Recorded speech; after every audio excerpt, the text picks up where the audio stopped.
USA से deport होकर करनाल के भी युवक अपने घर पहुंचे हैं, जिनकी अलग अलग दास्तां हैं। और सबसे बड़ी बात है कि लाखों रुपए चले गए, उसके बाद खूंखार अपराधियों की तरह उन्हें बेड़ियां डालकर भेजा जाता है। बताया जा रहा है कि दिल्ली एयरपोर्ट से उन्हें अलग अलग पुलिस जो है अलग अलग जिलों में लेकर गई, लेकिन सबसे बड़ी बात है कि उनको जब अमेरिका से यूएसए से लेकर आया गया था तो उनके हाथ पैर जो है वो बांधे गए थे, बेड़ियां थी। इसकी पुष्टि कई युवकों ने की है। हालांकि कुछ युवकों ने एजेंटों पर भी आरोप लगाए कि उनको बुरी तरीके से प्रताड़ित किया गया और जितने पैसे में बात हुई थी उससे कई ज्यादा रुपए उनसे वसूले गए हैं। फिलहाल ये तस्वीर आप देख सकते हैं, ये करनाल के वो 16 युवक हैं जिन्हें डिपोर्ट कर दिया गया है। असंध, घरोंडा, नीलोखेड़ी और करनाल, इस हल्के की बात की जाए, इंद्री की बात की जाए तो इस पांचों की पांचों विधानसभा से आने वाले अलग अलग गांव के ये युवक हैं, जिनमें मैं आपको पूरा नाम जो है वो जरूर बताऊंगी। अंकुर जो गांव राहड़ा असंध का रहने वाला है, हुसन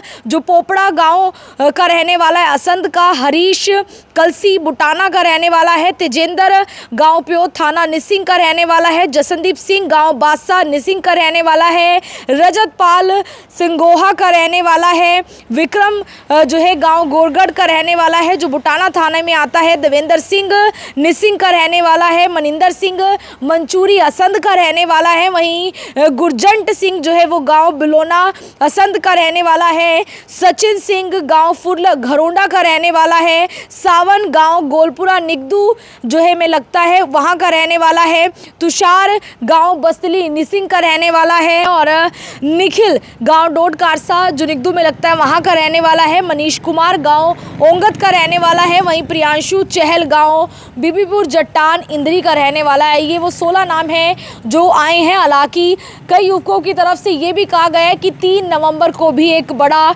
डिपोर्टेशन जो है वो होने वाला है। उसमें भी हरियाणा की बात करें, करनाल की बात करें तो कई लोगों को जो है डिपोर्ट किया जाएगा। ये जो बातें हैं वो निकलकर फिलहाल सामने आई हैं। हालांकि आपको बता दें कि किसी के 35 लाख लगे हैं तो वहीं किसी के 60 से 70 लाख रुपए भी स्वाह हो चुके हैं, क्योंकि अपनी ज़मीनें बेचकर, अपनी दुकानें बेचकर और इसके साथ साथ लोन पर लेकर और उसके साथ साथ भी अपना जो सपना है वो लेकर वो लोग गए थे, लेकिन फिलहाल वो चकनाचूर हो चुके हैं। क्योंकि बताया जा रहा है कुछ लोगों को तो बाहर निकलने तक का मौका नहीं मिला है, वो जो है अभी तक जेल के अंदर बंद थे और उन्हें वहीं से डिपोर्ट कर दिया जाता है। हालांकि इसी कड़ी में आपको ये भी बता दें कि द मोस्ट वांटेड भी जो है उन्हें भी डिपोर्ट किया गया है। एक लखविंदर उर्फ लखा है जो अंबाला एसटीएफ की गिरफ्त में है और एक गुरुग्राम एसटीएफ की गिरफ्त में है जो बताया जा रहा है सुनील सरधानिया। तो ऐसे में 2 डिपोर्टेशन ये भी सामने आई है कि इन्हें भी जो है पुलिस ने फिलहाल पकड़ा है और बाकी के जो युवक है जिनका कोई आपराधिक रिकॉर्ड नहीं है वो खंगालने के बाद उनको अपने अपने घर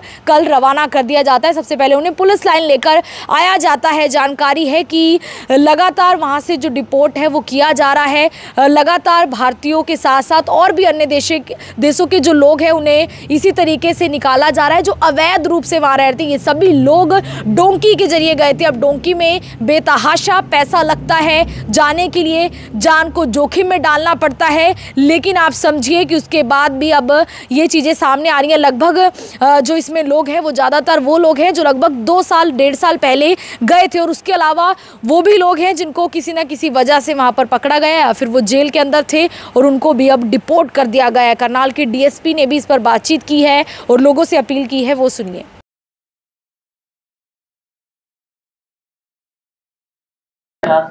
जैसे कि आज सुबह 16 लोग जो जिला करनाल से बिलोंग करते हैं डिपोर्ट हुए हैं, उनको उनके फैमिली के हवाले कर दिया गया।